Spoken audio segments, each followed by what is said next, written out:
നമസ്കാരം. സ്വർണ്ണവില പിടിവിട്ട് കുതിക്കുകയാണ്.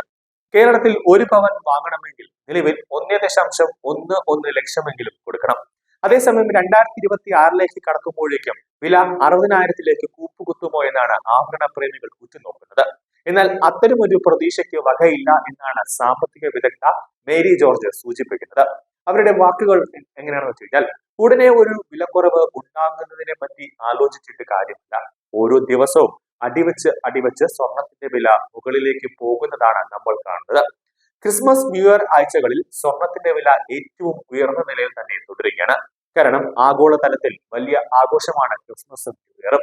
ദീപാവലി കാലത്ത് ഇന്ത്യയിൽ എങ്ങനെയായിരുന്നു സ്വർണത്തിന്റെ ഡിമാൻഡ്, അതുപോലെയാണ് അതിനേക്കാൾ പല മടങ്ങ് ഉപരിയോ ആയിരിക്കും സ്വർണത്തിന്റെ ഡിമാൻഡ്. കാരണം ലോകം മുഴുവനും ആഘോഷിക്കുന്നതാണ് ഇവ രണ്ടും. സാധാരണ രീതിയിൽ ഇങ്ങനെ വില കൂടിയ സ്വർണം വജ്ര ആഭരണങ്ങൾക്കും ഉൽപ്പന്നങ്ങൾക്കും ഒക്കെ ഏറ്റവും അധികം ഡിമാൻഡ് ഉണ്ടാക്കുന്ന, കൂടുതൽ പേർ അങ്ങോട്ടും ഇങ്ങോട്ടും സമ്മാനങ്ങൾ കൈമാറുകയും ഒക്കെ ചെയ്യുന്ന സീസണാണ് ഇവ രണ്ടും. അതുകൊണ്ട് തന്നെയാണ് സ്വർണം ഇങ്ങനെ റെക്കോർഡ് ഉയരത്തിൽ പെട്ടിരിക്കുന്നത്. പക്ഷെ അതുകൊണ്ട് തന്നെ എന്ന് ഞാൻ പറയുമ്പോഴും വേറെ പല കാരണങ്ങൾ കൂടി ഇതിനോട് ബന്ധപ്പെട്ട് വരുന്നുണ്ട്. അതിൽ ഏറ്റവും പ്രധാനപ്പെട്ടതാണ് ഫെഡറൽ റിസർവിന്റെ റേറ്റ് ഓഫ് ഇൻട്രസ്റ്റ് വന്ന കുറവ്. 2026 പകുതി ആകുമ്പോഴേക്കും ഒന്നോ രണ്ടോ തവണ ഇനിയും റേറ്റ് ഓഫ് ഇൻട്രസ്റ്റ് കുറച്ചേക്കാം എന്നൊരു ആശങ്കയല്ല, ഒരു പ്രതീക്ഷ വിപണിയിൽ നിലനിൽക്കുന്നുണ്ട്. ഫെഡറൽ റിസർവിന്റെ പലിശ കുറയ്ക്കുകയും എന്ന് വെച്ചാൽ ഡോളർ കുറച്ചുകൂടി ചീപ്പായിട്ടുള്ള കറൻസിയാകും. അതായത് ഡോളറിലുള്ള വായ്പകളൊക്കെ കൂടുതൽ എടുക്കാം എന്നൊരവസ്ഥ വരും. ഡോളറിന്റെ മൂല്യം ഇപ്പോൾ ഉള്ളതിനേക്കാൾ മൂല്യത്തിൽ കുറവ് വരികയല്ല, പക്ഷെ വ്യാപ്തിയായിട്ട് ലഭ്യമാകും. അപ്പോൾ അങ്ങനെ വരുമ്പോഴേക്കും ഡോളറിൽ ഇൻവെസ്റ്റ് ചെയ്താൽ റേറ്റ് ഓഫ് ഇൻട്രസ്റ്റ് കുറയും. ഡോളർ ബോണ്ടിൽ ഇൻവെസ്റ്റ് ചെയ്താലും റേറ്റ് ഓഫ് ഇൻട്രസ്റ്റ് കുറയും. അങ്ങനെ ആകുമ്പോൾ ഡോളറിൽ ഇൻവെസ്റ്റ് ചെയ്യുമായിരുന്ന കറൻസി സേവിംഗ് കൂടി സ്വർണത്തിലേക്ക് വരും. അതുപോലെ തന്നെ ഓഹരി വിപണിയിൽ നിഫ്റ്റിയും സെൻസസും നെഗറ്റീവാണ്.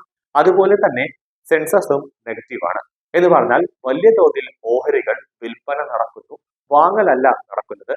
അങ്ങനെ വരുമ്പോൾ ഓഹരിയിലേക്ക് പോകേണ്ട പണവും അതോടൊപ്പം തന്നെ അതുപോലെ തന്നെ ഡോളറിലേക്ക് പോകേണ്ട പണവും വന്നു ചേരുന്നത് സ്വർണത്തിൽ തന്നെയാണ്. അങ്ങനെയാണ് സ്വർണത്തിന്റെ വിലയിലെ ഇത്ര വലിയ വർധനവ് ഉണ്ടായിരിക്കുന്നത്. 1925 13.75 രൂപയായിരുന്നു ഒരു പവൻ വില. അത് 1960 ആയപ്പോഴേക്കും 82 രൂപയായി. 1990 2493 രൂപയായിരുന്നു ഒരു പവന്റെ വില. ഇനി 2021 വന്നാലും 33,250 രൂപ. 2024 വരുമ്പോൾ 50,200 ഒരു പവന്റെ വില. 2025 തുടക്കത്തിൽ 67,400 ആയിരുന്നു. പിന്നെ വച്ചടി കയറ്റമായിരുന്നു. 1.5 ലക്ഷത്തിലെത്തി വില ഇപ്പോൾ. ഏതായാലും ന്യൂ ഇയർ കഴിയുന്നത് വരെ ഇതുപോലെ മുന്നോട്ട് പോകും എന്ന് തന്നെയാണ് വിലയിരുത്തൽ. വിപണി വിദഗ്ധർ പറയുന്നത് ഈ വർഷം സ്വർണ്ണവില 1.16 ലക്ഷം വരെയായി നിൽക്കാൻ സാധ്യത ഉണ്ട് എന്നാണ് അവർ കണക്ക് കൂട്ടുന്നത്.